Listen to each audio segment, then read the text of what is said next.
So, when I was a kid, I grew up in a really small town.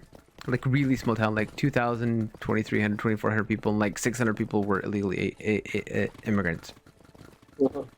And, like, the students, the kids under the age of 18 was like half the population. Like, my high school, we had 400 students. So, Jesus. it was a huge number of, like, kids. So when Mhm. people started turning 16, there was no jobs because you're in a really Mhm. small town. So back before job service was called job service, or back before Department of Workforce Services in America for those Canadians was called Department of Workforce Service, it was called job service. And you would go in and you would sign up, and then they would call you if something came up. Mhm. So I get this phone call, and it's like, hey, we need a dozen or so like teenage boys that can do some pretty heavy lifting for 5 or 6 hours. Mhm. And they gave me a call to bring your Mhm. friend. So I grabbed a friend of mine. We went out. We're given an address. We went to this guy's house, and he was a trucker, and he had a load of goods that needed to be just thrown away. So we went to a landfill. So he drove us. He paid for our gas, Mhm. and we drove about 30 minutes away out of town to this landfill. Mhm. And he backs his truck up, and there's like I said, a good dozen or so of us. Backs his truck up, says, "Hold your noses," flings the door God. open, and it is a trailer full of rotten strawberries. Oh, that would put you off the wall. So, the story is his truck was hijacked, and then found 3 weeks later, abandoned in Phoenix, in the middle of a heat wave, and it was carrying 2 trailers of frozen strawberries. Oh, God, that makes me want to eat strawberries for at least a couple days. And so he's like, all right, get to work, boys. I'll be in my cab.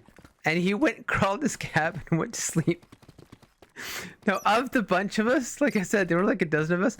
At the time, I was only like 5'7", 5'8". So they gave me a pocket knife and threw me on top of the pallet. And I just started cutting the boxes out, like pushing them out to the point that we could finally pull the first pallet out. And it was like 2 hours of climbing up on these cases of pallets of now rotting strawberries just everywhere in the Oh, middle of the desert.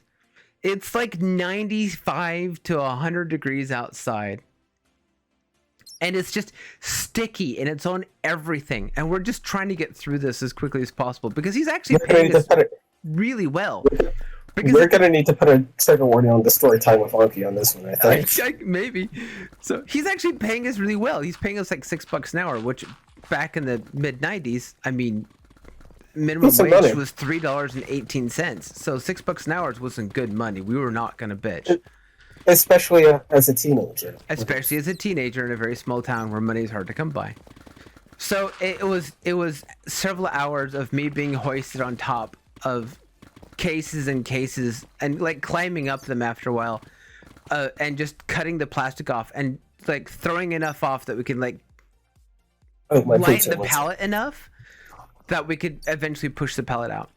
So the first truck gets emptied, and by the time it gets emptied, the dude comes out, and we find out then that he's been sleeping the entire time in his cab, air conditioned, while we're in his trailer. Pulls the first trailer away, backs the second trailer right up to the same dock, swings it back open, and this one possibly it's still more frozen strawberries, but it could not have smelled worse. I don't think it could have smelled even worse, but it did. At least it did to us. So we're out there just still like plowing away, just trying to get rid of this. And he comes out when we're about halfway done with this. And he's like, these have been sitting in here fermenting long enough. I wonder if he could get drunk if he ate one of these. And he walked around the corner. And of course, a bunch of stupid teenagers goaded another stupid teenager into eating one. And he vomited for like 20 or 30 minutes.